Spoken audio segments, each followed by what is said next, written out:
Hello.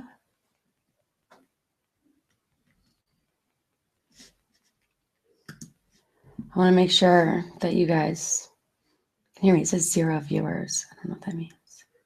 Does that mean that you guys are not here? Can you hear me? Oh, seems like it.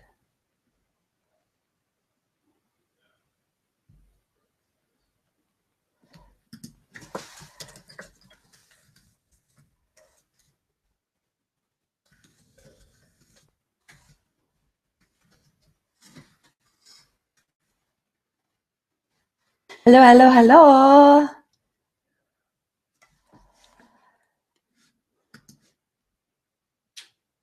Anybody?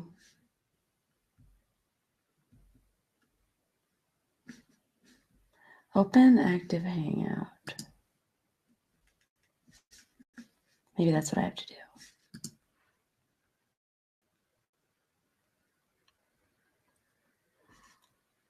Oh, cool. I don't know what I'm doing now, though.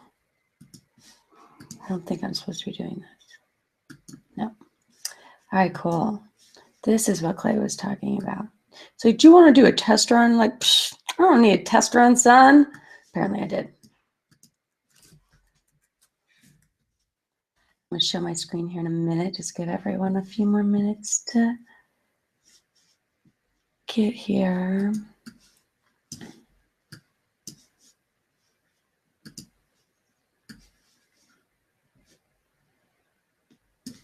How you doing, Ian? How's your, what time is it for you?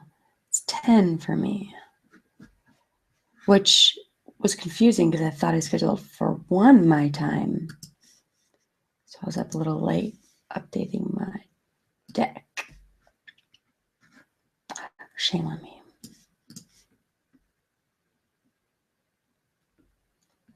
Hello, Clay. Such a good supporter.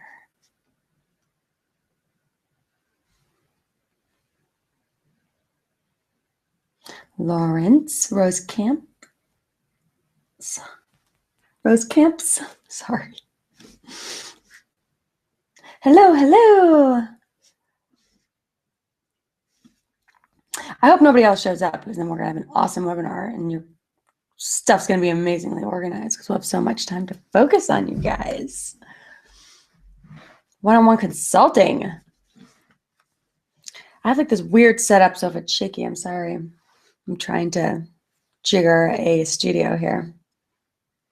Thanks, Clay. He has to say that though. He's like, it's like the law or something. I'm gonna go shut the door really quick. I'll be right back.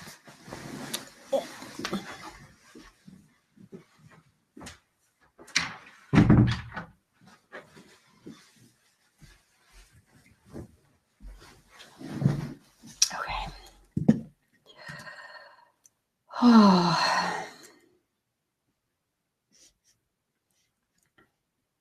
And the thing about being all about productivity and technology is you start on time. So it's 9:59. We have 1 more minute to go before we get into it because I want to end on time too without talking too fast. I probably will talk too fast. Clay will yell at me when the webinar is over that I talked way too fast. Just wait. I'll let you guys know. I'll email you. Whoa. I am really scared about my little setup here.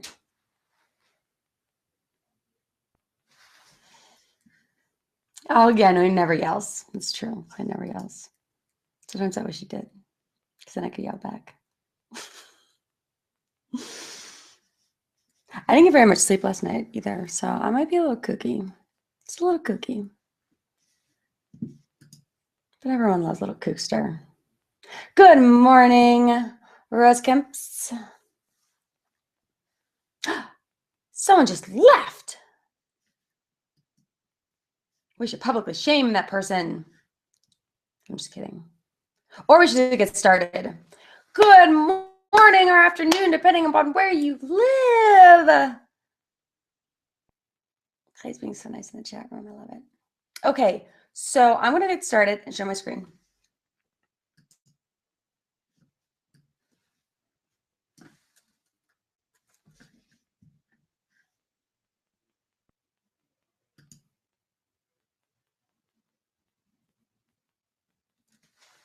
Okay.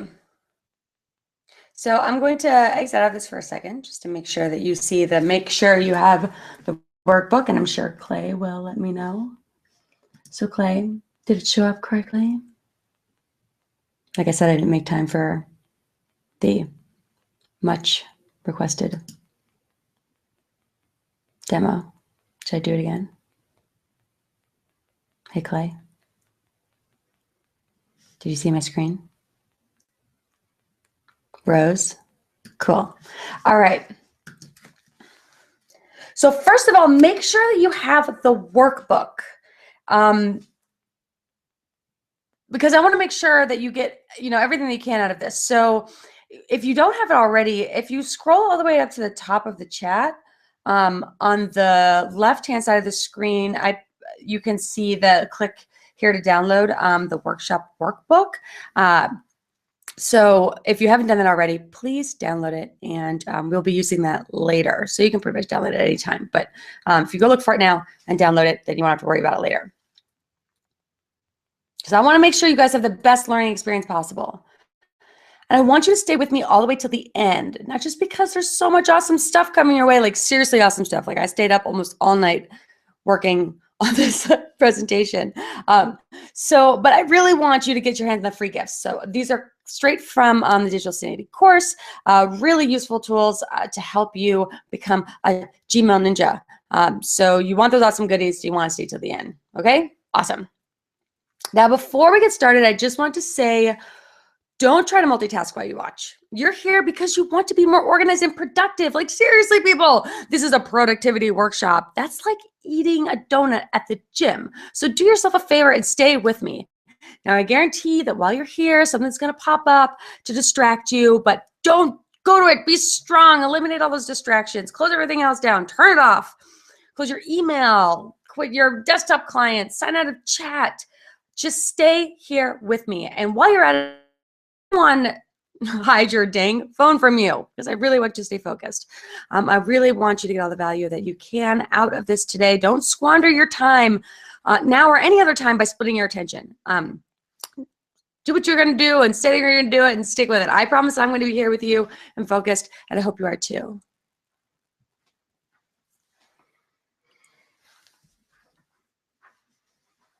You can't see my screen. You can't see anything? Oh. Oh, I know what I have to do. I have to share my screen. Duh. So I guess I want to share screen 1. Share. No. Share.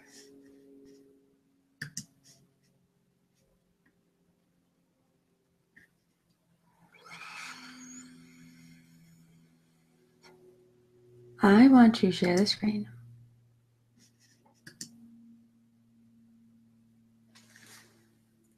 I hope it's working now. A multitask. That's basically what I said.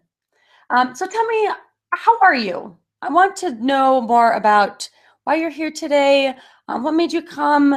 I want you to tell me in the comments, and that will give me a chance to see if you can see my screen. Can you see the how are you slide? And then tell me how you're doing. I really want to know where you're coming from, what you're dealing with. I mean, I'd love to get to know you better. So please talk to me in the chat. And at the end of this, we're going to do Q&A. I'll answer any questions that you have. So keep typing your questions in the chat, and it helps me get to know you, and I love that. And then I can answer them, at the end or when I kind of pop out. So I'm just going to make sure that you guys can see my screen. So I'm going to pop out really quick. Yep.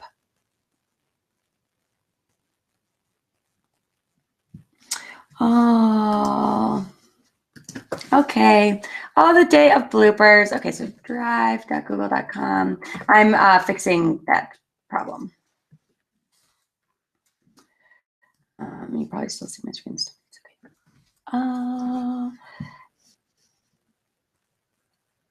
I didn't make it a PDF. Told you, I was up late working on this stuff. All right, I'm gonna open it up and create that. And then we are going to get into it.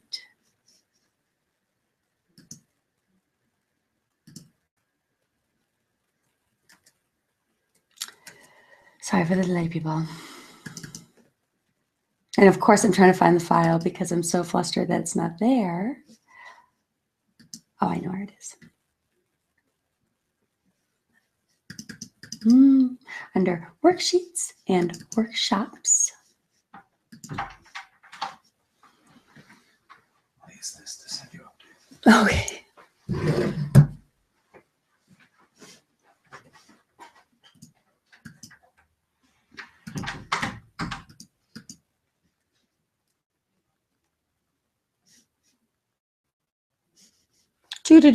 Do.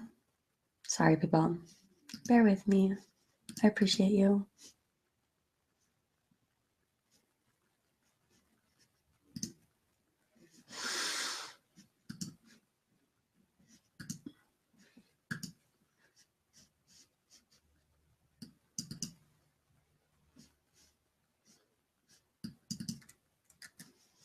So, PDF next. I'm just going to save it to my desktop, as we're going to talk about later. Why our desktops are a mess. It's the exact reason.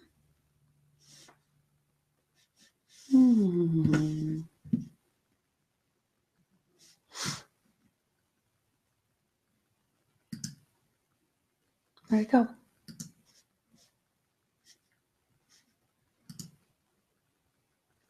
I know where it is.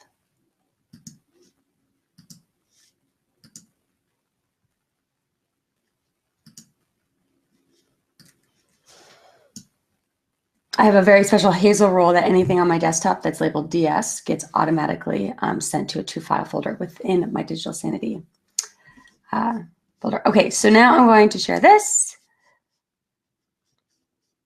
Actually, I'm going to share this. Actually, I could have done it that way. Share, get shareable link. This is live, people. Now I'm going to drop it in the chat. Lesson learned. Now, I'm going to go back here. And I'm going to present to everyone.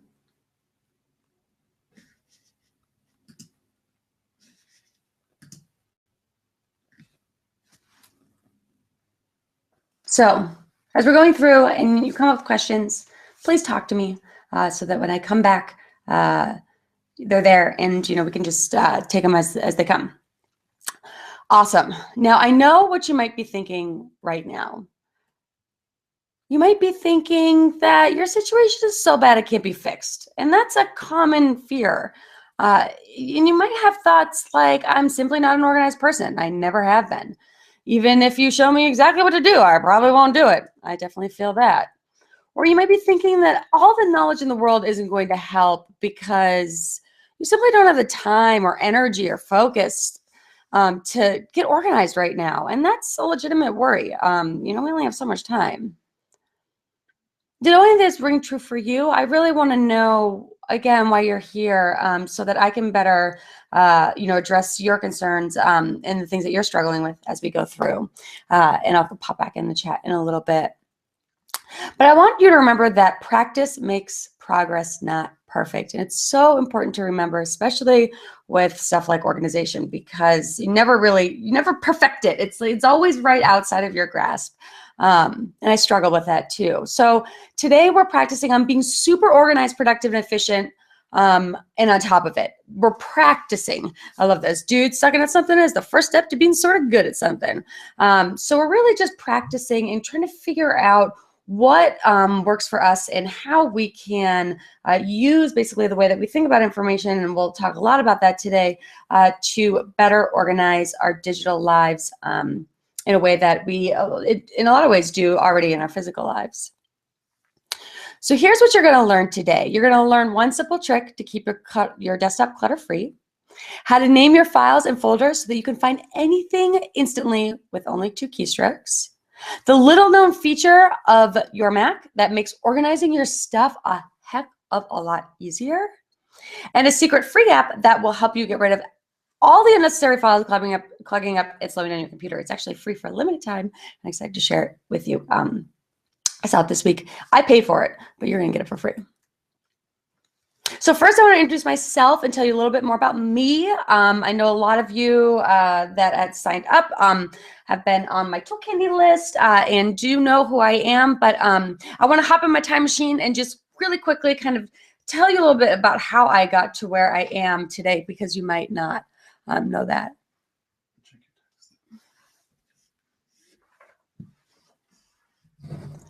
Well, I'm trying to.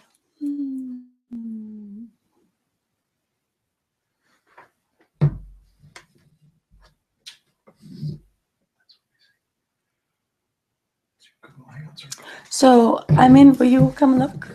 Sorry, we're trying to. I'm in this like talk things. Am I not supposed to be in this? Am I supposed to be? Just in here? Crowdcast, yeah. Yep. On air recording. Did it pop out that other thing? Open active hangout?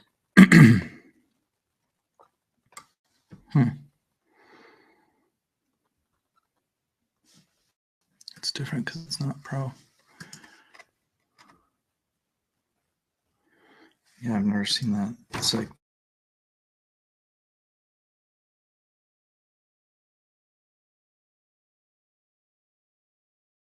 the thing we see, which is like your Google avatar. I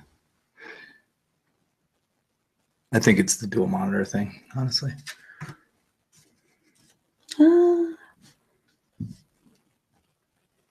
Okay.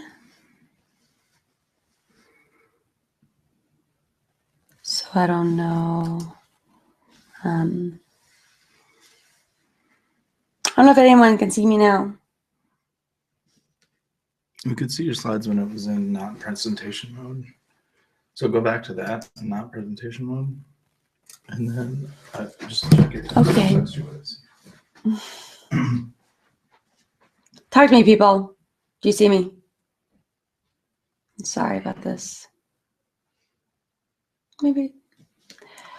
Hopefully this will be the last time. So if I'm share my screen and I want to share screen 1, share. But then it's going to do that, but that's okay because I'm going to go here and I'm going to hit play. And then Clay will text me and let me know if you can't see it. So I have awesome slides that you can't see or something. I'm not sure. But this was the awesome image. Dude sucking at something is the first step to being sort of good at something, which I really love. Little dog. And I don't know what cartoon that is. And I really like this image too. Practice makes progress, not perfect. Awesome. Okay, so you're going to learn all this stuff.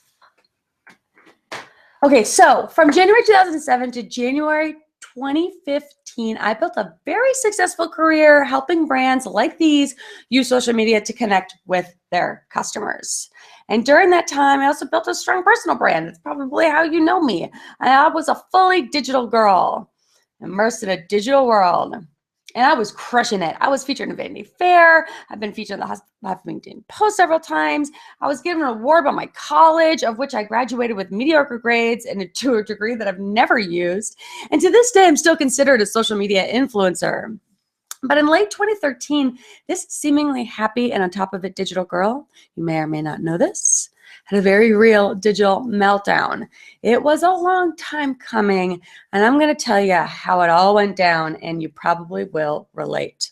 Not to my specific story, but to the circumstances. In 2011, I was living in New York City with a cushy job as VP of marketing at Manila, and it was a startup incubating incubated and financed solely by the Hearst Corporation. If you're not familiar with the Hearst Corporation, the Hearst Tower in New York City was where I went to work every day. Not too shabby, huh? Let me show you inside. I went down this rabbit hole and I created these slides because it was a beautiful building. First, you walk into the lobby. You wave to security. They're super nice. You head up the escalator. Yep, it's surrounded by a giant waterfall. You pass by the lounge on your way to the elevators. This beautiful lounge as you come up, which were insane, by the way, the elevators. They were the most technologically advanced elevators I'd ever seen. They were smart and they were fast and they could get you from the second floor to the 60th floor in an amazingly short matter of time. My ears would pop every time I would have to take that journey. And of course, they were super popular with the fashionistas because they had great lighting and floor-to-ceiling mirrors. Yes. And this was not my office, but this is the view that I remember. And it's ironic that with a view like this, I felt completely trapped. When I wasn't chained to my desk or stuck in long meetings, I was on my way in between the two. I cried on Sundays before I had to go to sleep because I knew I had to go to work in the morning. And I had worked so hard to get where I was, but deep down, I knew that I had to get out. And I felt alone. I felt like a piece that didn't quite fit. So I made the leap and joined my boyfriend, Clay, that's his back there, in our one-bedroom apartment in Hell's Kitchen in New York City, working from home, and wherever else I wandered around the city to get work done. I love this. Oh, I love this picture. This is pretty much how I worked every day. Clay and I worked together every day. We both had separate projects, but we'd be sitting next to one another. And the whole journey to, becoming an entrepreneur or, trying to manage your time is that I didn't know how to deal with it all. At a job, they tell you what to do and you have kind of, this process and system, like, at the end of the day, if you did a good job that day, or if you didn't, by the end of the quarter, pretty much what your boss is going to say to you for the most part, what you're struggling with and what you're doing well with. But when you are your own boss, when you go out on your own, that is just kind of blown up. And every morning I'd wake up like a deer in headlights. I wouldn't know what to do. And I couldn't open my computer. There's something in me that just, either the light turned on or off. I can't, I don't know the right way to say it is, but every time I opened my MacBook, I felt as though I was being crushed under the weight of everything that I had to manage, everything that I should be doing, everything that I had to do. And no matter what I did, I felt like I never could catch up. And the most common tasks, like checking email and searching for files, just felt unbearable to me. Rationally, I knew this was ridiculous, but I swear, as soon as I flipped open my computer, my brain stopped working. My focus was fried, and I couldn't pay attention to anything for more than a few minutes. And I'm sure we all know what that feels like from time to time, but this was just constant. I couldn't prioritize, set goals, or make decisions if I was in front of my computer. And this, I didn't know how to make sense of it. I struggled for longer than I'd like, for a good year or two. And during that time, I was trying to figure out what I could do to help my own situation. Like, how could I help myself?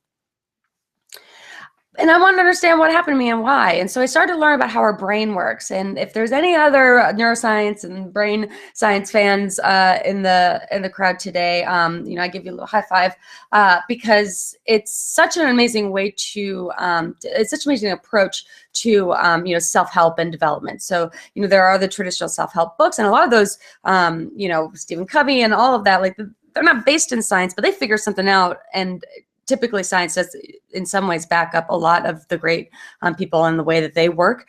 Science is showing that, that different ways, are better than others.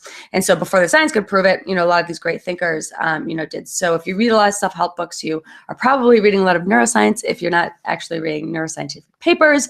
But I've read hundreds of scientific studies. You should see my computer. They're just covered in them. But very well organized.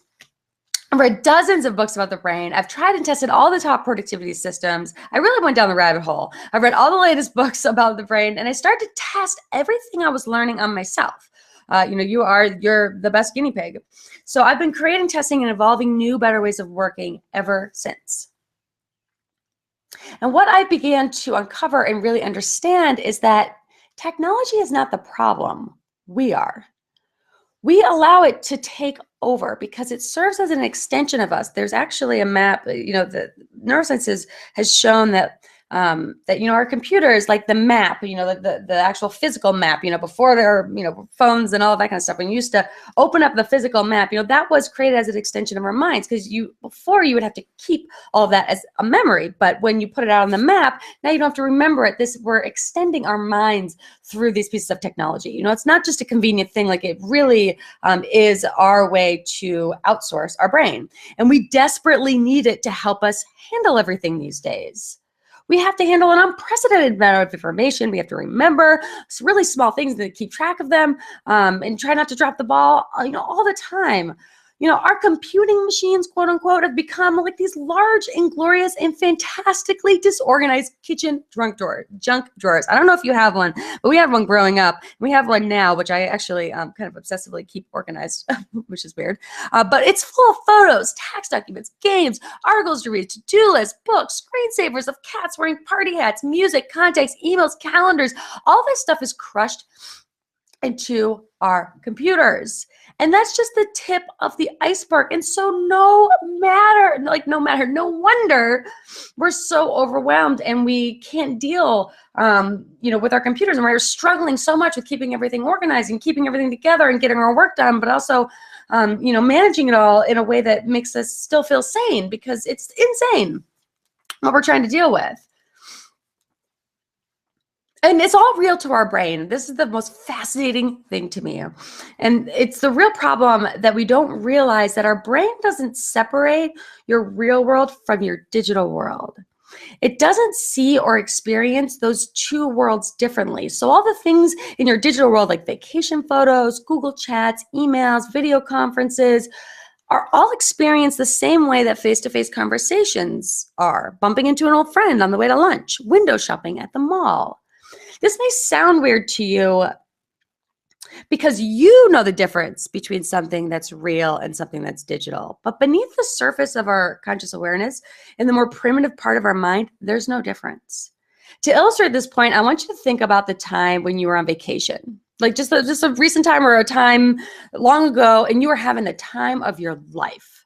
You had a mental image? Maybe you're, it doesn't have to be epic or elaborate, but just something pleasant. Like maybe you're laughing with friends, watching a beautiful sunset with, your future wife or future husband, flying across the water on a jet ski, and that feeling. And that's not something real right now that you're experiencing in reality, but your mind sure is.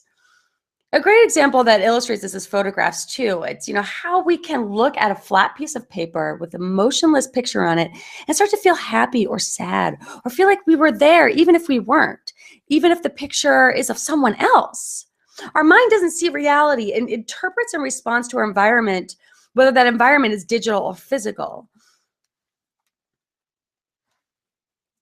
And so digital chaos creates mental chaos in the same way that physical chaos, real world chaos, clutter, noise, disorganization does. They say clean up your desk if you want to get something done today, kind of start fresh.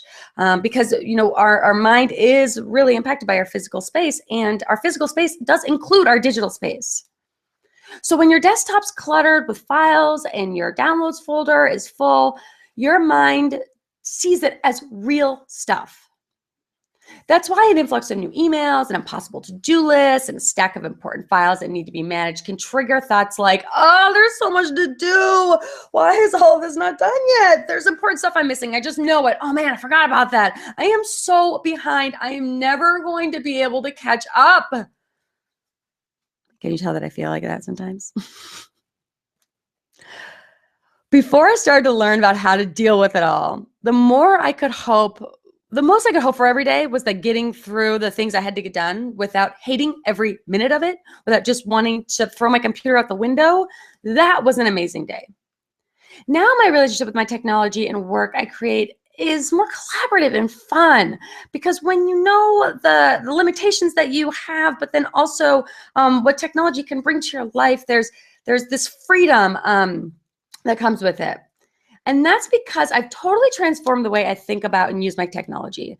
And since that major shift, I've not only been able to do so much more than ever before, I'm happier, I'm less stressed, I'm at peace with what I'm able to accomplish in any given day. And that is such a beautiful thing. And now I teach other people how they can do the same. I've helped hundreds of people master the technology, whether it's tools, like I'm going to show you today in terms of how you can use your Mac to better organize your stuff, because there's a lot of tips and tricks in there, but also the conceptual about how to transform the way that you work. And I love it. And I'm excited to share a piece of that with you right now. Sorry if that was too long, but I really just wanted to share that with you. I think it's important. So now it's time to get to the meat, the juicy stuff. I love this picture. Eating your brain like spaghetti. I think it's just marvelous. Okay, so where do we start? From the work I've done with my clients and what I've seen in my own life, we start by cleaning up our desktop. And I'm talking about the desktop on your computer, not like your physical desktop, because it's our front yard, or the room that we walk into when we enter the house. You know, it's that thing that, you know, that when you open up your computer, it's the first thing you see, and then you see your background image, and then all the, you know, images or all the files, you know, fill up on your screen. And likely it's a mess, because we do use it as our home base.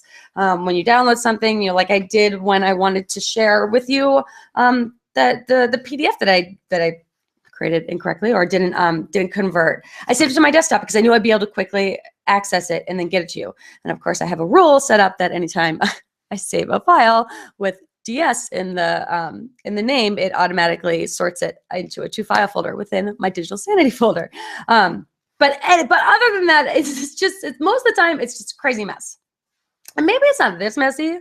This is the #1 Google image result, by the way, that shows up when you search messy Mac desktop.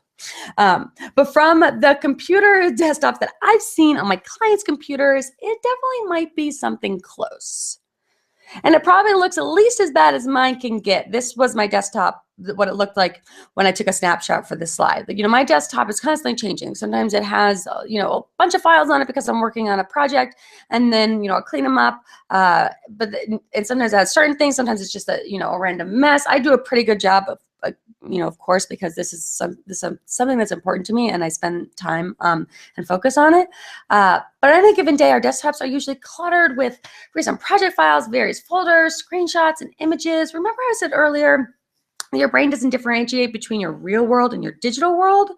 So when you log into your computer and immediately see a desktop covered with a disorganized mess of files, folders, and images, somewhere inside your brain is screaming the thing that I said earlier: I have so much to do, I'm such a mess, I'm so far behind, I'm never gonna catch up. It's not conscious. What's happening? So we're gonna clean it up. But real quick, I need you to do 2 things first. First, I need you to open your system preferences and go into mission control. System preferences is in the lower left if you haven't moved it, and then mission control up on that top. And then click on hot corners, and then make sure that the upper right hand corner is your desktop. This isn't actually necessary, but it makes navigating to your desktop way easy. So if you don't use hot corners already, this is going to blow your mind, blow your world. I'm going to play this again. Oops, I'm going to go back and play. So you go to your system preferences, then up at that first row, mission controls right in the middle. And then in the lower left corner of the dialog box, it says hot corners. You're going to click on that and then make that desktop. I'm going to show you what this does if you don't know what hot corners are. And you're going to be like, whoa, this is amazing. Hopefully. So basically what this does is if you take your cursor and put it in the upper right-hand corner, it will fly all the windows out of your way so that you can see your desktop. Now, every corner is accessible, and you can, use it for different things, like remove application windows, but different. You can, play around and test that. But what's cool is if you put your cursor in the upper right-hand corner, it shows your desktop. You put it back there, and it brings your windows back. So you're always kind of just hitting the corner with your mouse. You can access the stuff on your desktop and start opening things up. So it's really useful in managing your desktop better if you don't currently use some sort of short key like that. Okay. Second, I need you to right click on your desktop and hover your cursor over the sort by drop down option and select name by clicking on it. This will sort all the files on your desktop by name, which will come in handy really soon. Okay, so that's all you have to do for now. I'll maybe play this one more time just so you can see. So you're gonna right click and then you're going to sort by name. I typically have it by date modified because I like whatever I've saved most recently to be up at the top so I don't have to search around for it. But in this case, we want it by name because we're going to be, messing with with names. So it's going to be really useful. So I want to get the admin out of the way because I find it's best to do that before we get into it so we don't have to deal with it later and once we get rolling. Okay, so we're going to shift gears now because I need to tell you about the secret to file naming. Well, actually, it's more like a file naming special trick, but it's a powerful one because when you understand and use it properly, you'll always be able to find what you're looking for quickly and easy, even if you can't remember where you put it. And that is a key, even if you can't remember where you put it, because typically we have no idea where we put it.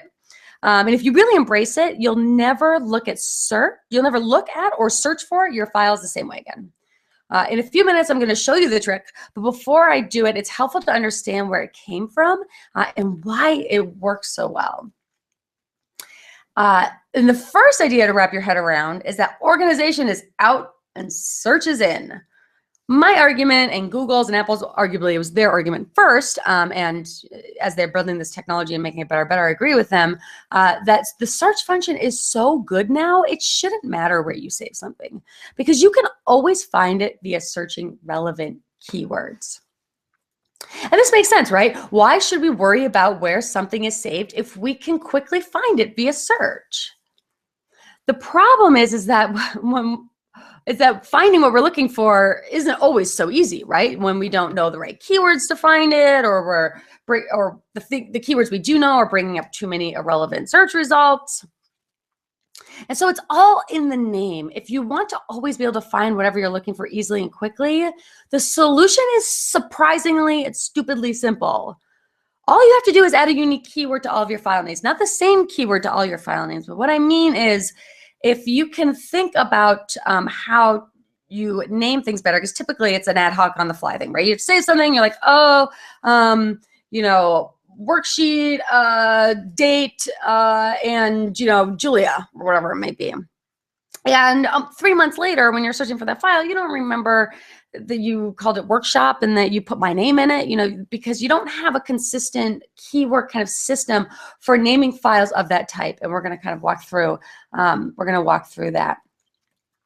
And the best way I can explain the process is to think of it like what an emergency room nurses call triage. So triage comes from the French word trier, meaning to sort, sift, or to classify. And that's what we're going to do to all of our PDFs, our docs, our PNGs, our PSDs when we're naming and saving them. So, there's that funnel, right? So all this stuff comes into our computer. We save a PDF, and we hit save. We download it and we hit save. And what we're going to do is we're going to serve as like this kind of triage center for, as things come in, we're going to sort them to the proper, not the proper place, but we're going to sort them so that we'll be able to retrieve them easily. So when you stop to classify your files before you save them, you're able to find anything and everything no matter where you put it. And this is so key because even if you're not an organized person, or even you don't like organizing, and even though I kind of do like organizing, like I like organizing my physical stuff and digital stuff, it's this constant thing you have to keep up with. And if you let it go for even a week or two, it just is a disaster. And it's not something that we really actually have to do if we, again, name things properly. And it's a simple process. Like I said, it creates amazing results. So let me show you how I use it. I'm really excited about this. Okay, so how I use keyword naming. any and every document, image, PDF, whatever that I've created related to this digital sanity workshop that I'm giving to you right now. So all of the little images that are in the deck, you know, I mean, all the stuff that I end up having to save to my computer so I can use it to either create something or whether it's the final product. And also my digital sanity course, you know, there's hours and hours and hours and hours of videos and worksheets and all kinds of stuff. All of it starts, the first part of my file name is the acronym DS. It doesn't matter if it's a small graphic, a sales page, a video inside, like a big video inside the course, text files I created years ago when I started thinking about this course and workshop, you know, notes about how I think it should go down. It all starts with DS. There is no file that I created that is related to this course that does not have DS as the first letters of the file name. I've created the 2-letter classification DS for everything saved in my computer that's really for this workshop because digital sanity is a little bit long and typically project names and just names of things in general, you know, for file names because, you know, the longer they are, the harder they are to read. So I've narrowed it down just to DS and it's something I can easily remember. And I don't have to worry, did I put a space between digital sanity? I think it's always DS. And so this is what that looks like in my Finder. As you can see, every file is prefixed with DS. But what adding DS to every file does is when I'm looking for a file related to my overarching digital sanity project, let's say that there's an image that I know 4 months ago that I downloaded that would be perfect for this deck, right? You know, I downloaded it, but I didn't use it in the course, but I really want it, and I'm getting frustrated. So it could be something I saved recently or that I saved a year ago. I can always find it just by searching DS. I never have to dig around to find any related project and go into folders and folders deep to try to find it because I have no idea what I need, especially with images, right? Because at least with documents, if you know some of the words within the document, you might be able to find it. But with any digital assets, it's, you know, you're shit out of luck if you don't remember what you named it or where you put it. All I have to do is type in 2 letters, DS. Okay, so I'm going back to the science again, and because I love it, and I think it's important to understand because when you really get it, then it sinks in and it makes you know, a little bit of that work that's going to have to happen totally worth it. And we don't think about categorization, right? So you think just, oh, there's categories of things, and you know, I like red, and that's a category for me because that's like a category of love. And, you know, we think about categories all the time, although we don't really consciously realize that we're categorizing it because it's at the core of our brain's filing system. It's our ability to recognize similar items and place them into categories. And you think about why that's so important because it's in the prehistoric wiring of our brains and in specialized neural systems that unite things like food, animals, tools, and place them into these coherent categories in order to give them meaning. So categories are important because they give everything around us meaning. So if you look at anything and you think like, oh, pen, and I'm looking at this pen, actually this is a pink erasable pen. And so I don't say pen, like I'm like erasable pen because this is important to me. I've categorized this differently because it has special meaning to me.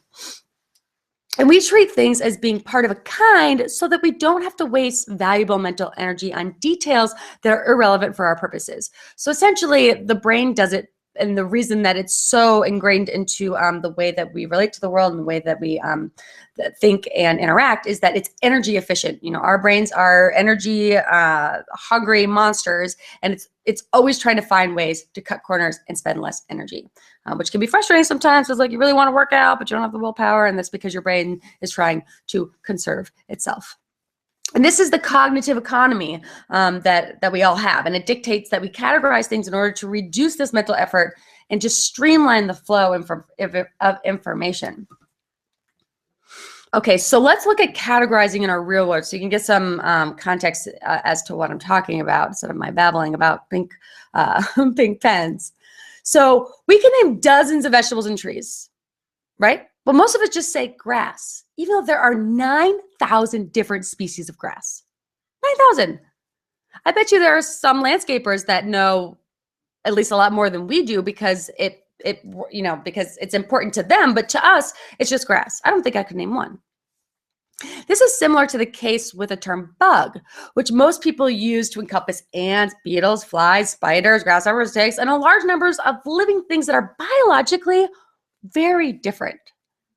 Unless you're an entomologist, a bug scientist, bug promotes cognitive economy, right? Because we don't need to say, oh, that's a caterpillar. Just like, oh, get the bug out of here, because we don't need to think about it in great detail. Apart from trying to keep it out of our food, crawling on our skin. There was a tarantula in our house when we moved in. This was months ago, but like that is not a spider. That was a tarantula. I'm telling you, that category is firm in my mind. And so it's not the biology of these organisms that unite them, but their function in our lives, right? How we relate to them. And so for everyone, we categorize things. There are some things like we all say grass, because we don't need, grass isn't dangerous. We don't need to know that grass is prickly and it's going to make you bleed. Necessarily, I guess maybe unless you live somewhere where that happens. But if you do, then grass changes its meaning. The categorization changes. Okay, now, how it relates to our digital world is so important. So although our computers and our digital files are helping us in organizing information, we still have to categorize that information in a way that's helpful and that harnesses the way that our brains are organized, right? So our computers are amazing because we can store all this stuff into it, but it doesn't organize it for us. We need to give it meaning so that we can, use it in a way that our brains can actually harness it. And that requires some fine-grained categorization by human. Yep, that's you and me and every other human that's on this webinar, except for the ones that aren't. Hello, robots. The most fundamental principle of the organized mind, having an organized mind and feeling organized, is dealing with information overload. And we have to shift the burden of organizing from our brain to the external world, again, via all of our digital devices. And it's our job to label everything as it comes in. So, for example, you downloaded that PDF, your naming schema. It's time to open it. I was going to say something about that's kind of perfect. Like it's our job to label everything as it comes in. And you just downloaded something. It had a name already, right? But isn't necessarily mean anything to you. Like that has DS in the title. You probably want to name it something different. Maybe not DS because you remember that now because I've just beaten it into you. But we get these things and they're not based on our categories. So that's an example of that. So yes, so it's time to open up the workbook. I'm going to get out of this for a second just so I can stop presenting for a moment. Hi, how's everyone doing? Say something, people. Are you opening up the workbook? Pow, pow, pow. I think it said I had 2 viewers, and then I switched my camera on. Everyone's like, I'm here, I swear. I'm having a great time. Okay, so can I tell you guys the truth? I'm trying to figure out how I can see who is on. I guess if I close this out, no. 5 viewers. How do I see the viewers? I stayed up all night and I just finished this presentation minutes before you guys got on. It's a terrible what? Like I'm going to pass out. I've given this presentation before, but I want to make it better. I really want to add a lot of value. I'd love to get your feedback actually on like what resonated with you and what just seemed kind of off the wall, because I love all the sciencey stuff, but it might be a little too much. But I do believe I need to show you guys why it matters so much to even get anyone excited about naming. I know, procrastinator. I spent a lot of the very fine-tuned time. Yeah, it was a little bit of procrastination. Although, yeah, I want to defend myself, but I don't think that it's necessary or I should. I'm proud. Procrastinator, I'm proud.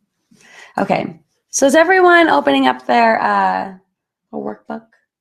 But if you don't want to open it up, I'm going to show it to you on the screen. And my computer's going to die, so hold on a second. Why don't you guys talk to me? Type that stuff in the chat.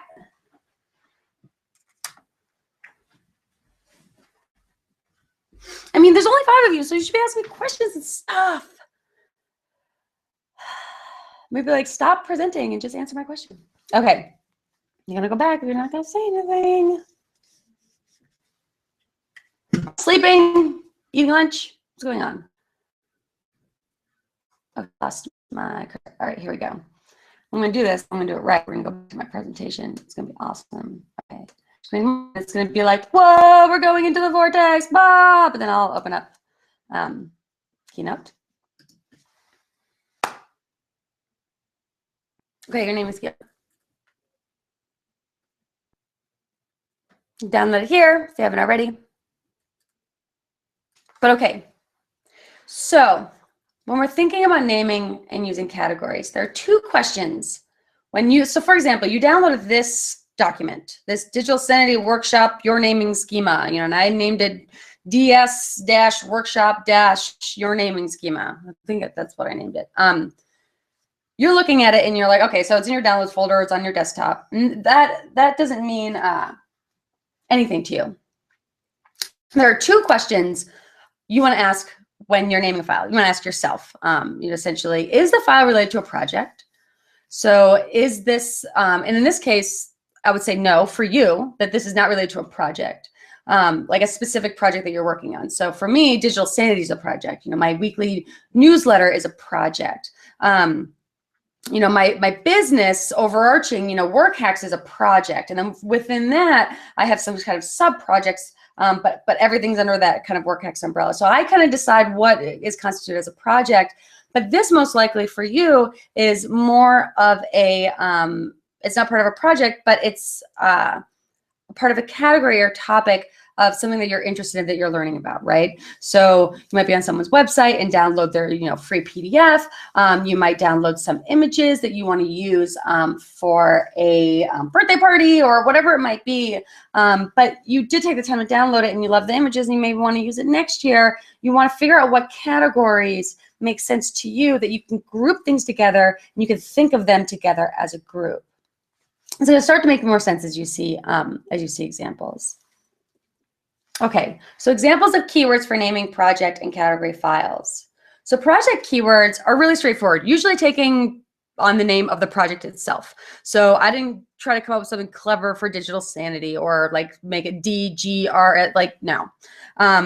They're often shortened or abbreviated to shorten the length of file names because, as you probably have experienced and know, when a file name is too long, you can't read it. So you have to, kind of highlight over it or find some other way to figure out what the file name is if you're just looking at it, in your Finder on your desktop. So we like to keep names as short as possible.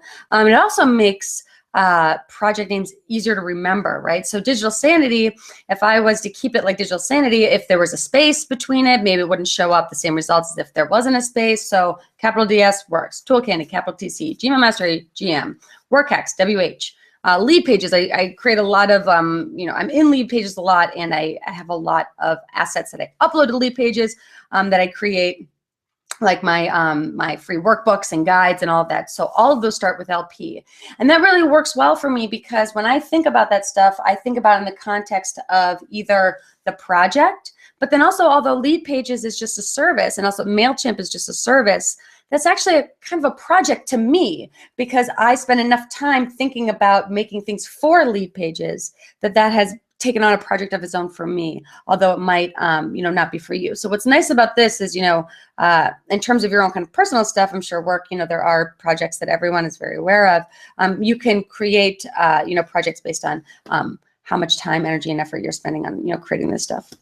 And then so everything else can be grouped very broadly or very specifically depending on your needs, but you're basically grouping it in a larger category that you can just kind of think of together. And this is always a little bit difficult to talk about with other people because we all think about things differently, and that's the beauty, the complexity of categories, and that basically it's how we navigate the world, right? And so we're all going to navigate it a little bit differently. And so for me, my categories are most common, and you'll see when we go into my my files in my Finder window, is that like assets and logos and notes and research and templates. Like for example, a template is an asset. It's something that I'm using in order to kind of have that base. And a lot of times it's like an image or a template for a worksheet like this. Like I'll probably strip all this other stuff out because I liked kind of how it laid out, and then save a copy as a template. And I could call it an asset, but assets to me are different. Templates I look for a lot because I'm constantly not trying to reinvent the wheel. So I love downloading templates, whether it's a Photoshop template or Adobe template or a workbook template. I love templates. So that's a whole separate category for me than asset. Asset to me is more something that I'm using in a deck or, you know, a presentation, also referred to as deck if you're ever in the agency world, that's what we call them. An asset is, are those things. And then an asset is also different than an image or a picture. And a graphic is, so these things to me are very colored and contextual. As I think about these things and as I start to save and create categories, I realize how I like things to be grouped together. So your naming schema really starts out pretty simply. And trying not to overthink it, because that's where we get ourselves in trouble when we're trying to name something and we're trying to not necessarily be clever, but we're trying to name it in a way that we're probably not going to remember it later. And so you want to go with the first keyword that pops in your mind. And it may seem like, oh, maybe there's something better, but probably not, because the goal is to think logically, but also simply so that you can easily remember it months and months later. And so it does this, especially for me, it has taken a little bit of fine tuning, but I found that the things that the categories that I create in the beginning were the ones that I end up sticking with, and the ones that I tried to make more complex because I thought that maybe they should be, I'd end up just abandoning altogether.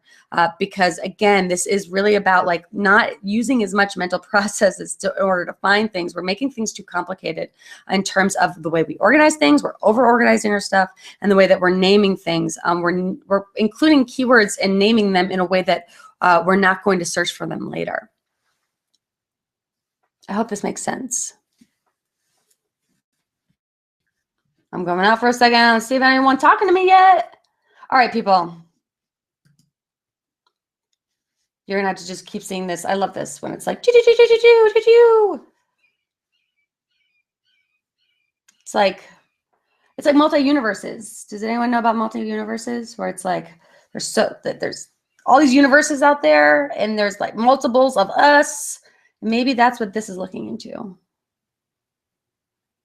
That'd be pretty cool. All right, we're gonna go back. We're gonna go back. All right, so you are screen sharing. Present to everyone. I think that's how that works. Well, it's so weird. Okay.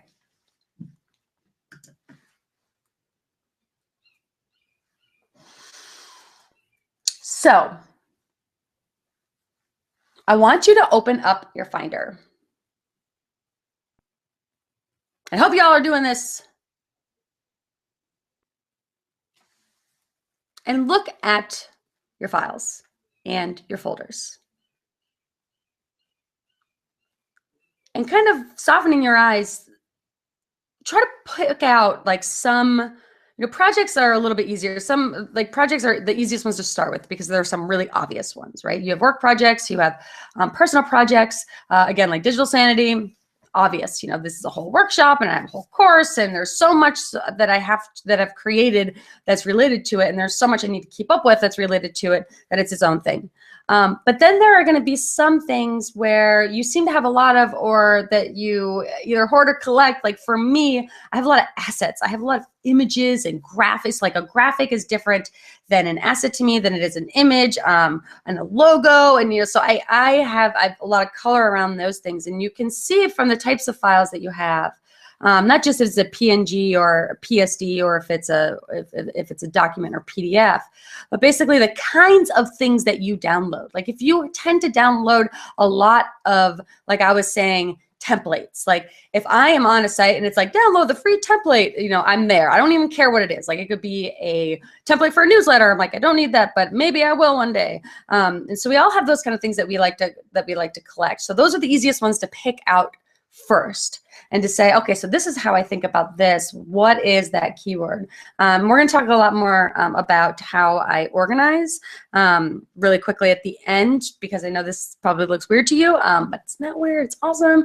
But I wanted you to open up your Finder just to kind of get a sense of and write some things down.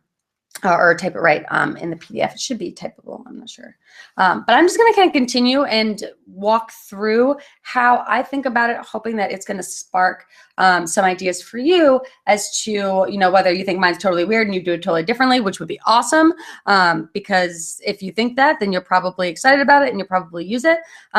Or if there are some things that I do that make sense to you that you can take on as your own. Okay, so for example, like I was saying, design is a big thing for me. Like I have a lot of design assets and images that I create either in Photoshop or headers and all kinds of stuff. So if I create a blog post, I need, you know, the header image, which needs to be a certain size, which also needs to kind of like be positioned a certain way in order for it to show correctly, because it's a parallax scroll. Like, you know, there's so many kind of things and intricacies about this work that I create that it's worth pulling those things out. Like for example, the work hacks folder has all of the header images, and every single image starts with header.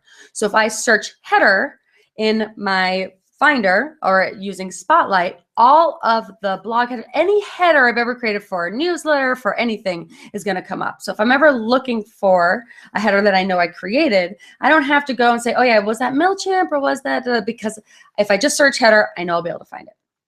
It doesn't matter where it's actually saved. I'll be able to find it. So that's a term or a category that I've taken on, because basically it's a category of images that share a common element, which is they're long and wide, and I've used them either on my website or in a newsletter, various places now that you can do it. Like Twitter, you know, you have a header on your bio, you have a header in your, and all of them have header in them. So if I ever am looking for a new header for Twitter, I'm like, oh, maybe I'll just search all the headers I've already created and see if I can use one of those. Makes sense. And what's cool about the new Mac, so this was, I think, like 8 months ago, they released this update.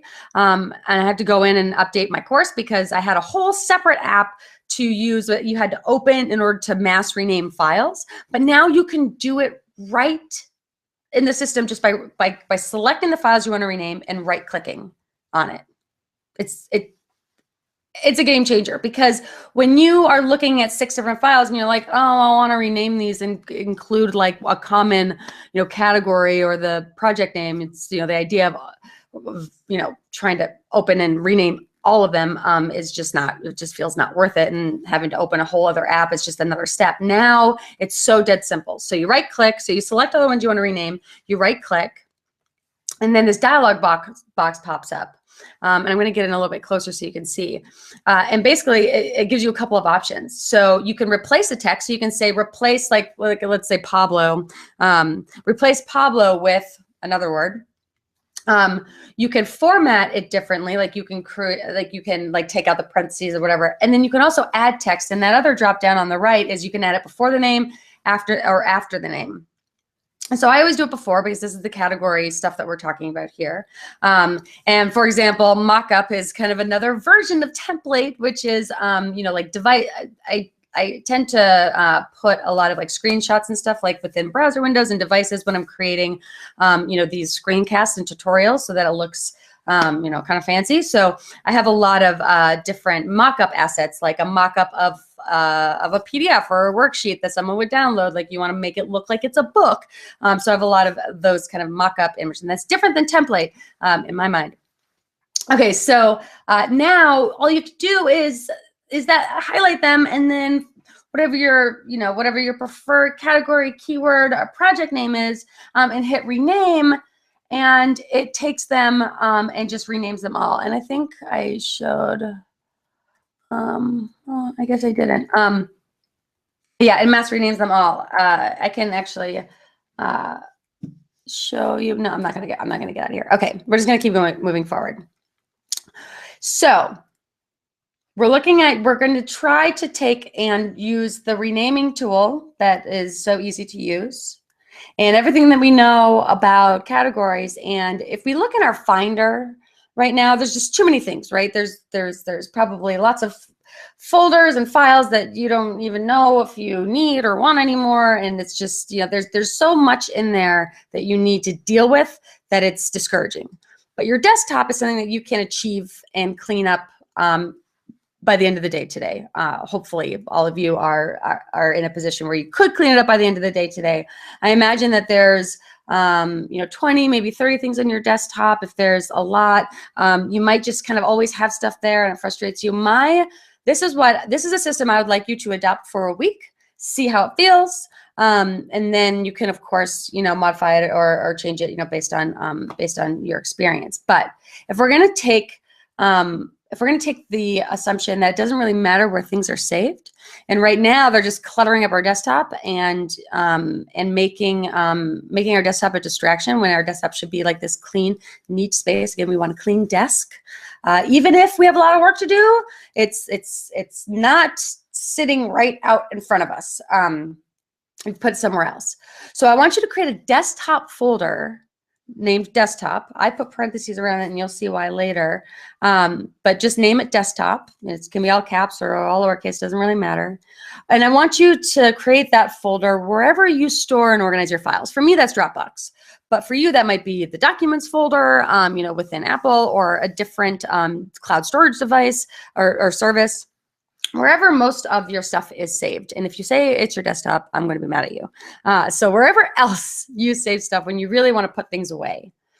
Now I want you to open I want you to do that. I want you to create a desktop folder.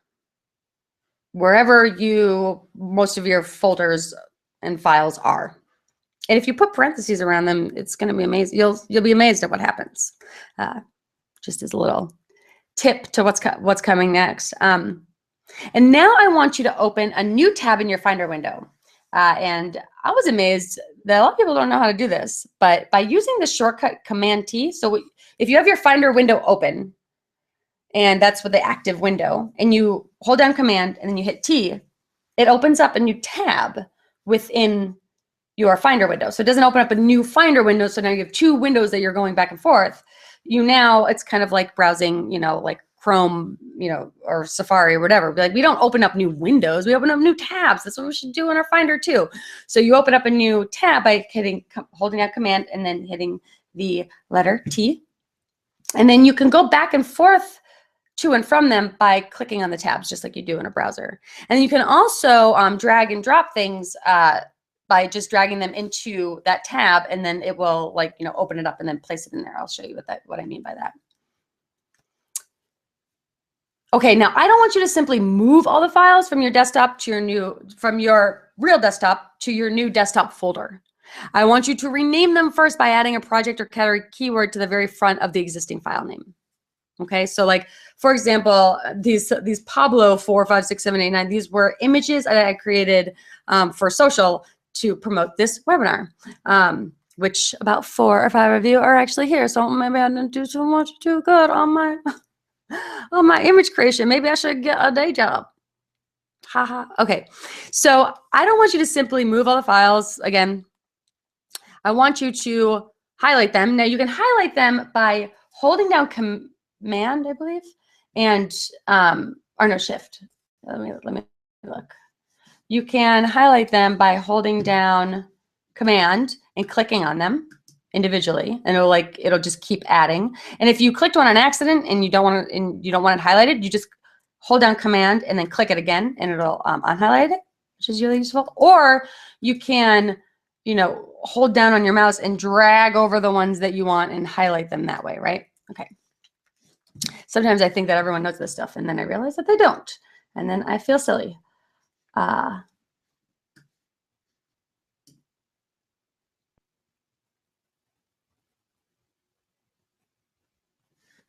Okay, so I was reading comments. Makes sense. I think I think I find myself trying to the perfect folder for naming versus searching. Yes, so I'm going to talk a lot about that next, which I'm excited to show you, Ian, because if you think about that perfect kind of combination, I've thought about that almost to like ad nauseum. And so you're gonna be kind of blown away, I think, about how deep I went down that rabbit hole. Okay, so I want to, you are screen sharing. Okay, so hit play again. Right. So this is what we're gonna do throughout the course of the day today. Maybe tackle a little bit now, maybe tackle a little bit later. But what you're gonna do is use that to, like, for example, I highlighted those Pablo images. And I want to save them because I might want to use them because I'm going to be doing this webinar every week for the next 4 weeks. This is like my New Year's resolution. I'm actually going to tell people about this course that I have.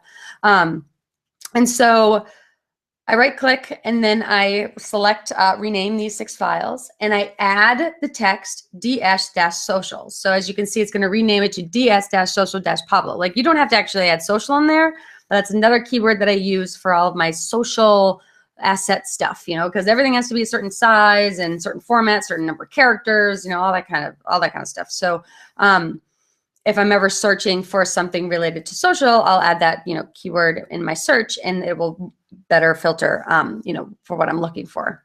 So I'm adding another keyword, but you just have to add just one. So whatever, if it's a project related, you know, this is related to a project because these are all assets related to me promoting digital sanity. Or if it's a category, like for example, this image on the bottom right is a device like MacBook Vector, whatever. That's more of a that's a category thing that I would name device because I have a lot of device images on my computer, again, for mocking up stuff. Okay, so then I hit rename and it renames them all automatically. And then I drag them into my desktop folder that I created from the desktop tab to my desktop folder, and it will suck them in there. So now it is in my desktop folder, not my desktop computer. If that makes sense. And so I want you to do this for a week where everything that is saved to your desktop that you don't feel like filing or that just doesn't need to be filed or that you just haven't been filing anything anyways, whatever it might be, and put it in this desktop folder. Because ultimately, most of the time, you know, when you move something from your desktop and try to organize, you're like, man, that was on my desktop. Where is it now? You'll always know it's in my desktop folder. So you're just basically, it might seem like, oh, well, it's still a problem, right? You're moving it from your desktop to a desktop folder, but it's not, because it's not, this desktop folder doesn't automatically open or isn't in the background, you know, all the time in a disorganized mess, you know, kind of for your face. So again, like, we're trying to keep our minds from getting overtaxed with thinking about like all this stuff, and it's putting it away, knowing that if we ever need it, we'll be able to find it because we can search for it. And if all else fails, we know it's in that folder. So you kind of know that anything is that you've ever saved to your desktop every week, maybe every other day, however you want to do it, you periodically move all that stuff over. I mean, I would recommend never having more than 2 rows of files on your desktop. I think after 2 rows, it just builds on itself. Typically 2 rows is like a similar kind of group of things that I find. And then once you go over that, then it starts becoming kind of random. All right, so we want to do that until your desktop looks like this. This is my background image. Whatever your background image is, that's what it looks like. Okay? So I want you to do that and let me know how it goes. Okay, Ian, I'm going to show you something really awesome. And I'm going to go through it quick, and then I'd love to hear what you think. Okay. So I have an unusual but effective file and folder organization system, Ian, that makes everything saved on your computer super easy to find and navigate. Super easy, like ridiculous. When I was in the very early stages of creating this system, and I'm sure you've experienced this too, I realized that the most common and default way that my Mac Finder would sort and display my files and folders to me was alphabetically, right? And in descending order. So when I was at the very early stages of creating this system, I quickly realized that the most common and default way that my Mac Finder would sort and display my files and folders to me was alphabetically. Okay. So I wanted my files and folders to organize themselves so that all of my active projects and important files that I was currently working on would sit on top of everything else, right? Followed by my folders and files that, are secondary importance because I needed to access them for reference, but maybe not a lot. Then after that, like all the administrative and archive stuff, like I just want that to be on the bottom because I really need it, right? And I'm sure we've all been in this position. So current projects, things I access frequently next, admin and archives, and then like all the rest of the stuff at the bottom. So I scan from top down, and most important and things I'm working on the most are at the top, and things I, rarely ever access at the bottom. But in a sequential alphabetical ordering system, sometimes important projects and folders and files would be buried somewhere in the middle based on their name. This always frustrated me because in the name of an important project I was currently working on, take this course, if it didn't start with the letter A, it would be buried somewhere in the middle or even on the bottom. And a perfect example of this is my business name. It's WorkHacks, which means if I save anything starting with WorkHacks or WH for short, it's always on the very bottom. It's so frustrating. And this is the same case with files. By default, your Finder will order all of your files like they do your folders by their name. And I could never find anything. So you've probably done this. My first attempt is to organize it better. I started putting numbers in front of my most accessed current project folders and files. But then it turned into a mess, pretty quickly, right? Because then you're like, oh, why are you using number one? But this is more important in partnerships now. Just, so you have multiple numbers, multiple letters. If you wanted to add and remove a number, it's just a jumbled mess. And using that strategy with my files, eventually everything was numbered, which ended up looking like I did, it almost haphazardly. It just looked like a mess. Then randomly, and I can't even remember how it happened exactly, I stumbled across something I found very interesting, and I think you will too, Ian. When sorted alphabetically, special characters order themselves above every number and every letter. And I think you probably know this somewhat, but it looks exactly like this. These are the special characters I started to play with. I think there are a couple more on the keyboard, but some of them are just ugly looking when you try to put them in front of a file name or a folder. And so every one of these special characters, if placed in front of a file name, will list itself above everything else just like this. So underscores first, hyphen, parentheses. Basically, the only thing they compete with the highest order is themselves. So when listed by name, underscores on top, hyphen, parentheses, bracket, so forth. And again, the same thing holds true for files. If a file name or folder starts with an underscore, it sorts itself above everything else. And as you saw a few slides ago, there are a lot of characters to consider. I chose parentheses, but this is just kind of like for your amusement. You could order it any way you want, and I have a suggestion as to where to start. But all my folder names, parentheses, backslash, and that's how, parentheses first, bracket, backslash. And then I prefix all my file names with underscore, dash, and angled bracket. Again, lots of stuff to think about, but it'll all come together here in a second. So I intentionally divide the characters up this way because when listed together, this is how they automatically sort themselves out alphabetically. So now by simply adding one of these special characters to a file or folder, I automatically give it an importance marker. Right? So, sorry, I'm going to go back here. So underscore and hyphen are for really important, main projects and files. Those middle folders are, all of the folders that end up, all the folders all the documents I'm currently working on usually end up within one of those folders below. But then those are ordered, parentheses, bracket, backslash, based on their importance to me and how much I access that folder or file. And then at the bottom is just all this, reference stuff that that's important, like outlines and mind maps, but I don't want to bury somewhere, but then also doesn't really need to be up at the top. So let's take a look at this in action. This is my Digital Sanity project folder. It's where I store every document presentation, related to this course. Now, if we look inside, by using my special character prefixes, I'm able to control how all my files, all my important Digital Sanity files and subfolders organize themselves. So by putting an underscore in front of the name of the document, I'm currently working on. And this was, ironically, when I created this slide was this was the lesson that I was creating to make sure it's listed above everything else. Because when I go into my digital sanity folder, I don't want to see at the top some document that I don't need, or that I worked on a month ago, or that I don't need to work on now. I want to see the thing that I'm working on currently automatically, and not sorted by last date opened or whatever it might be. And if I put a hyphen in front of a document, I make sure that it's easily accessible too, because it's always positioned right below my most important project file. So a lot of times that's a template or something I need, in order to complete my important, the important document. And things kind of come in and out of that top spot where, as I put things kind of away and kind of pull them out as I'm working on them. And then finally, angle bracket in front of some of the names, like I said, outlines, whatever. Guarantees that it's going to position stuff on the bottom. And it's just nice because I always know my reference files on the bottom. It's more, for that reason necessarily than I think that they're not important. It's just I always know that they're below everything else.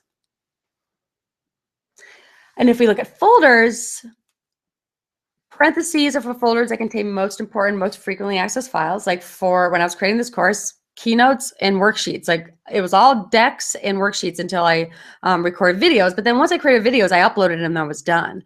But keynotes, I'm constantly working on. Worksheets, I'm constantly working on. So I'm always accessing them.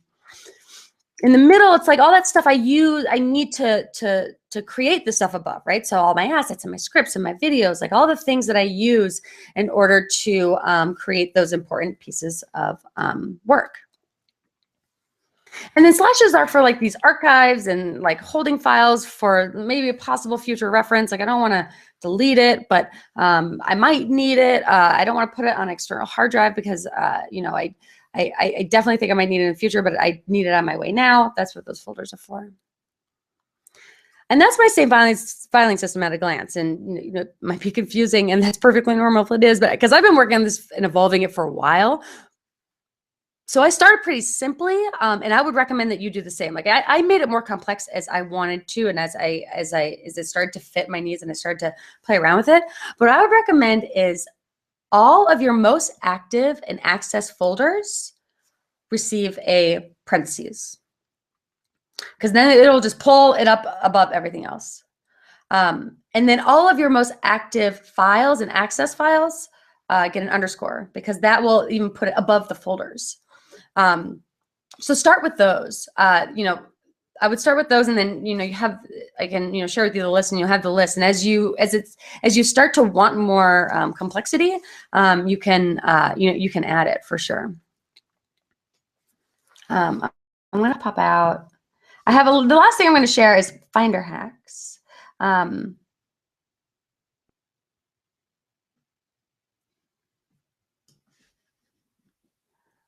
I'm going bananas on you. Okay.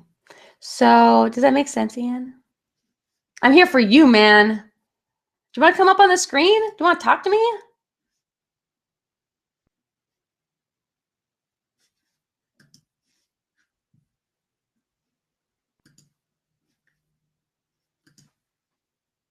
I just invited you on screen. Let's see if you do it. Do it. You won't. You won't. Do it. Do it. Do it. Come on.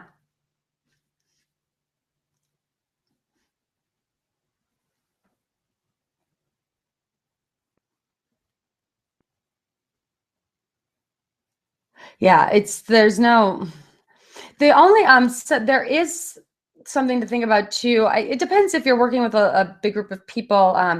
The only challenge does become if you're working with people with PC, there are certain characters you want to stay away from. Folder names, usually it doesn't really matter, right? Because you're not sharing a folder usually. And I like to, organize those folders so that like it makes sense, like things are grouped together. Okay, I'm going to do the last part, which I hope you enjoy. Ian, I'm going to send you like a gift or something, or a prize, because you're sticking with me and I love it. Oh yeah, I have to share my screen. Share screen 1, share. Vortex. Oh,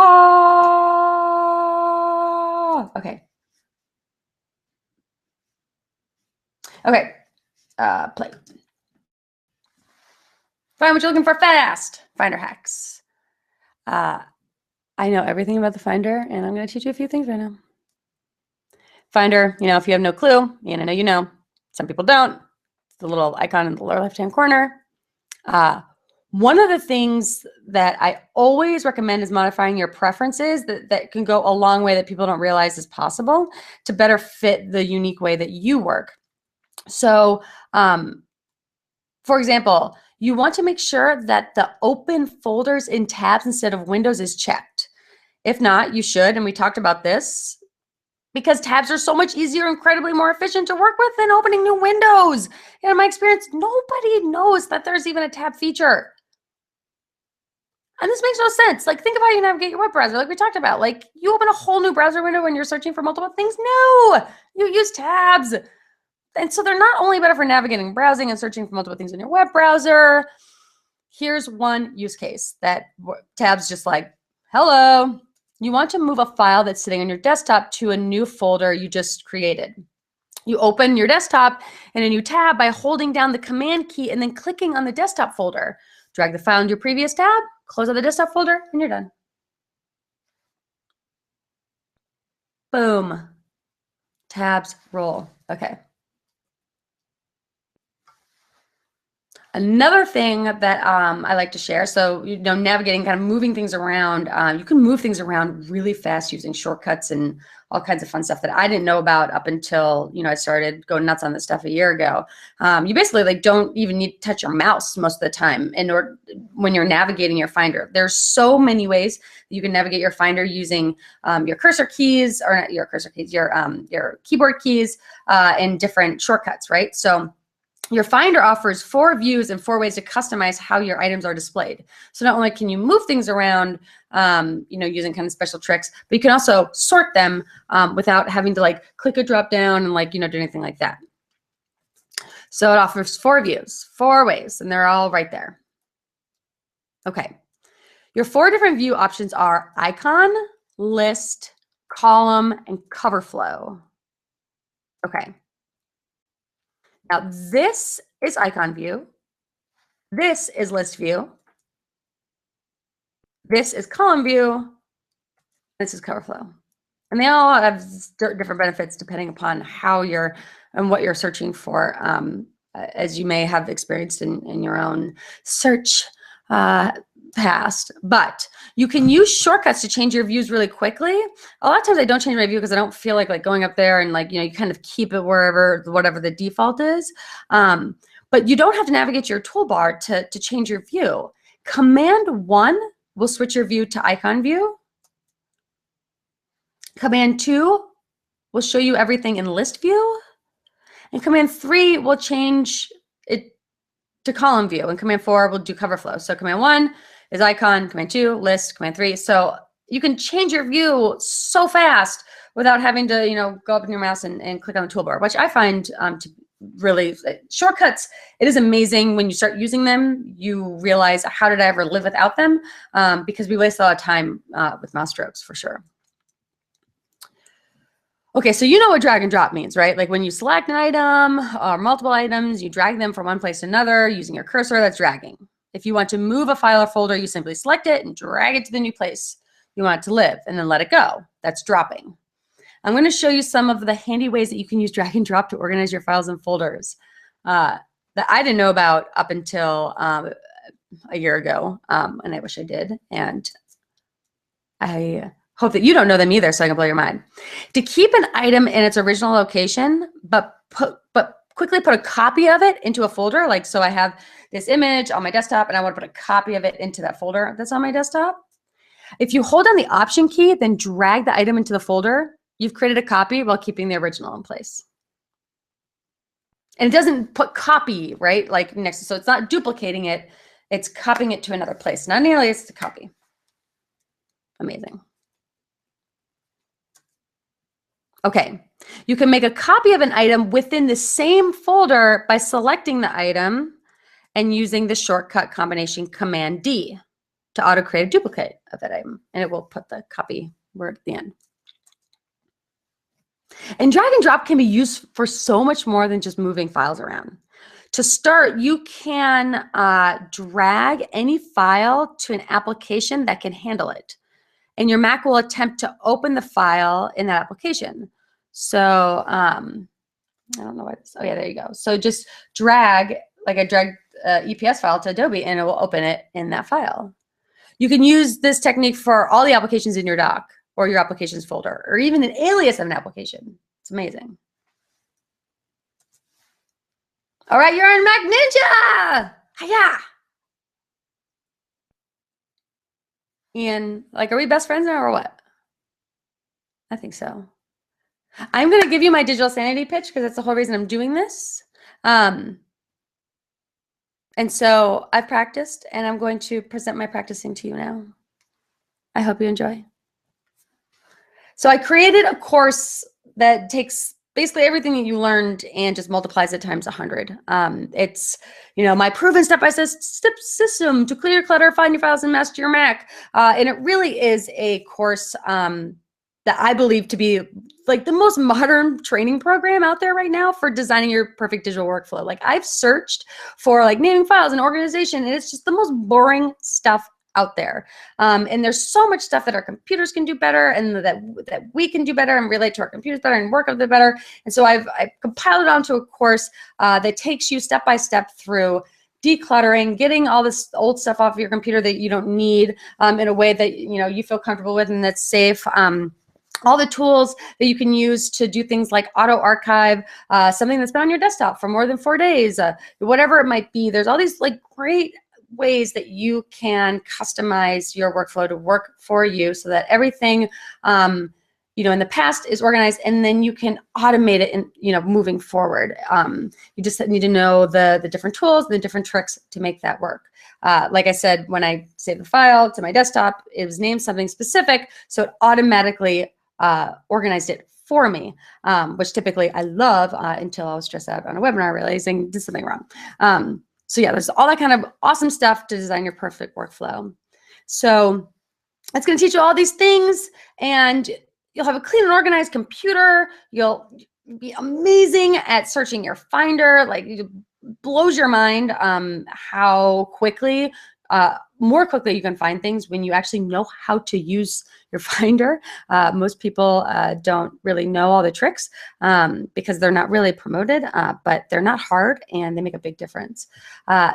Understanding how your brain processes information and how that's important. So when you understand the scientific principles, it makes relating to technology a lot easier and less frustrating. I walk you step by step by how to create your own custom naming framework that makes everything easy for you. And then also the sequential filing system. So there's task automation. And I show you step by step how to use tags and all of the different ways that you can organize your computer and make working on it and creating awesome stuff that much better.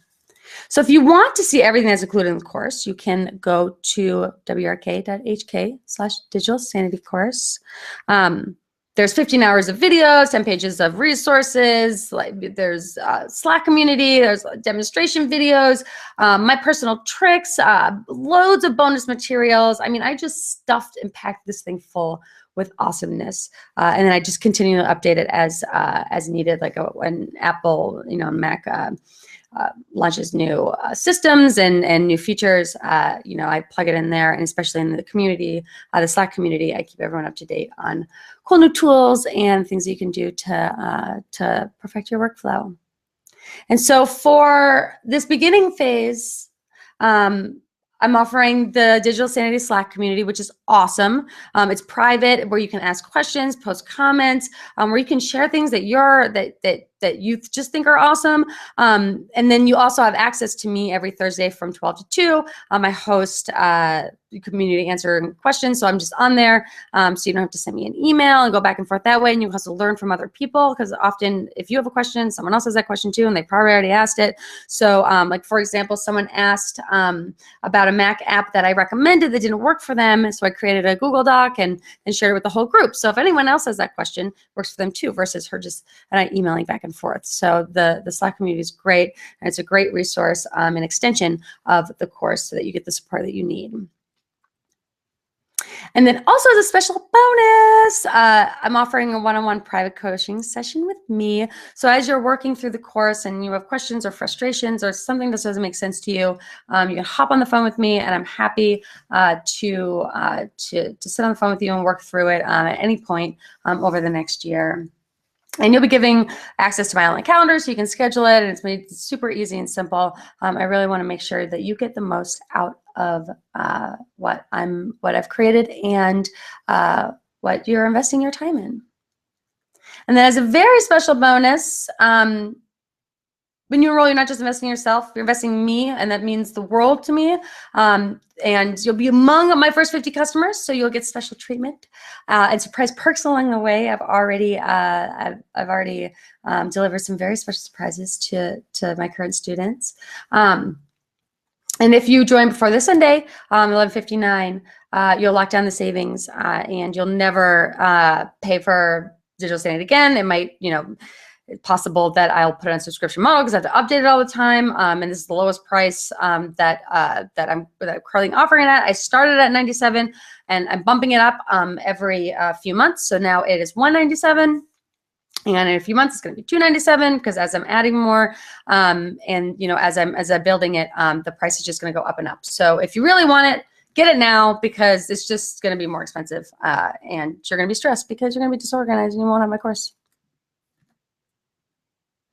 So thank you. I really appreciate you staying all the way through because you're amazing, Ian. If you go to wrk.hk, and I can email this stuff to you. DS Workshop freebies are these are pulled right from the course. They're just my resource guide, so I have a lot of videos. And then as you're watching the videos, I really just want you to watch it. And then I have all these takeaway guides that show you that show you all the things that you learned in the video. Because one of the most frustrating things for me is like trying to watch a video and do things at the same time because you're pausing the video and going back and forth. And so I create really useful guides, and included a couple ones that are great standalones that you can use to make your life more awesome.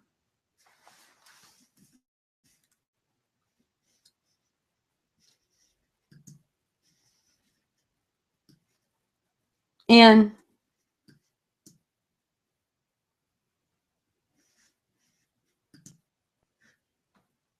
thank you for staying to the very end. You, my boyfriend, man. Bros for life. I don't know why I just said bros for life. I'm super tired. Oh, you've been opening new windows. The tabs are awesome.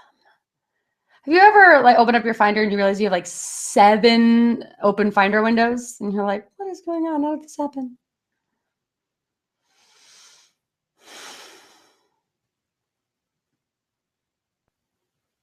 Bros for life. All right, Ian. I'll email you all this stuff because I have your email from this right when we hang up here. Thank you, and I hope you have a really great weekend. I am going to go take a nap.